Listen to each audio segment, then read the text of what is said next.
Hello po, good morning. Andito po tayo para interviewin si Nanay. Rosita Juan. Dolores. Jane. Nanay Dolores. So, Nay Rosita, ano pong trabaho natin dito? Utility. Kalakan. Kalakan. Alam niyo ba yung kalakan? Opo. And ano po, what age na po kayo ngayon? 85. Bye, balik ako sa kapunay. 68 na ako eh. So, okay lang po ba kung i-interviewin po namin kayo ng saglit about sa politics?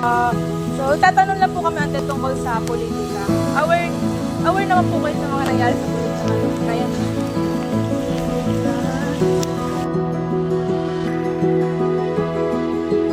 Ito po yung first question. Nung una po kayo naging botante, sino po yung Pangulo ng Pilipinas na una niyong naranasan mamuno? si Magsaysay po.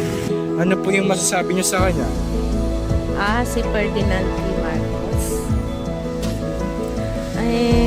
Okay naman. Ang pamumuno niya, okay naman. Wala akong masasabi kay Ma'am. Very, very good. Kasi yung President Marcos that time, okay naman yung pamumuno niya. Maayos naman ang ang mga bilihin, mga mura, ganon. Tapos parang easy lang ang buhay. Hindi kagaya ngayon, napakahirap ng buhay ngayon. Dati hindi ako nawawala ng pera, ngayon palaging wala. Kahit may trabaho, walang pera. Sa lahat po ng pangyayari, may kaugnay sa politika na naranasan. Nasaksihan, alin po yung pinaka hindi nyo makakalimutan? Yung rally. Mga rally po. Mga rally na hindi naman dapat ng mga tao. Tawagin sa rally, may mga anak buhay. Abala. Yung flood control. Kasi kita mo yung budget, inano nila, samantalang binabaha tayo dito. Bilyon ang nanakaw nila. Tapos yung mga tao naghihirap. Ito naman po. Kung makukumpara nyo po yung sistema natin noon at ngayon, alin po sa tingin nyo mas nakakabuti sa Pilipinas? Sa mga Pilipino? Kasi ito man Yung politika dati. Bakit niyo po nasabi na Kasi pagdating kayo magsasal, peaceful yun o peace. Kasi nga dati maayos ang yung pamumuhay, mura mga bilihin, tahimik, walang Ngayon ang daming adik. Mga bandang ito ngayon, mula nung kay Duterte, maraming kidding, maraming mga project na walang natatapos. palagay po ninyo, ano po yung suliranin ng ating bansa na hanggang ngayon ay problema pa rin natin? Financial. Financial. Bakit po? Tsaka yung mga edukasyon ng mga bata. Ano po? At saka yung mga mahihirap. Ay, opo. Hindi ko mawala yun. Dinadaan sa ayuda. Dinadaan sa ayuda para mapagtapan yung mga tao. Dinadaan sa ayuda. Pero, hindi naman, okay, thank you very much, Lord, merong ayuda. Pero hindi kasagutan yun. Yung ayudang yun. Hindi naman forever yun Suliranin. Yung mataas na bilihin na halos lahat ng tao, karamihan naghihirap. Yun. Once in a blue moon lang nang darating siya yung ayudang yun. O kaya, hindi mo pwedeng sandalan. Kapag naman po pumoto po kayo, ano po yung pinakamahalagang batayan nyo sa pagpili ng kandidato? Siyempre, makikita mo, maano siya sa mga tao, matulungin siya. Tapos, ginagawa niya yung tungkulin niya ng maayos, ganon. Pipiliin na natin yung talagang napupusuan natin. Kasi, dapat lang naman kahit naman gusto natin bumoto, hindi bumoto, may mangyayaring mananalo Mayroon po ba yung kandidato na sinusuportahan nyo na kalaunan? Pinagsisihan nyo po? Tsaka bakit po? Wala.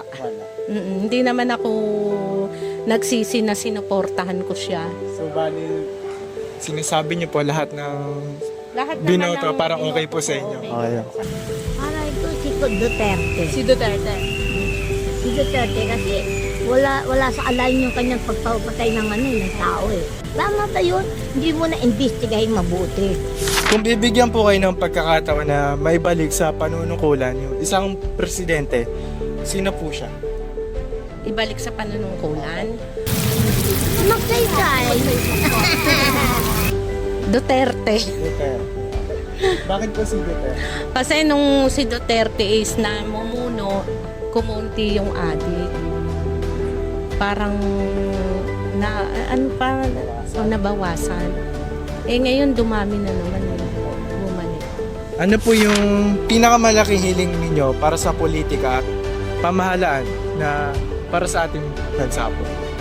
Sana ang bawat isa sa kanila, ang hiling ko ay unahin muna nila yung pangangailangan ng ating bansa.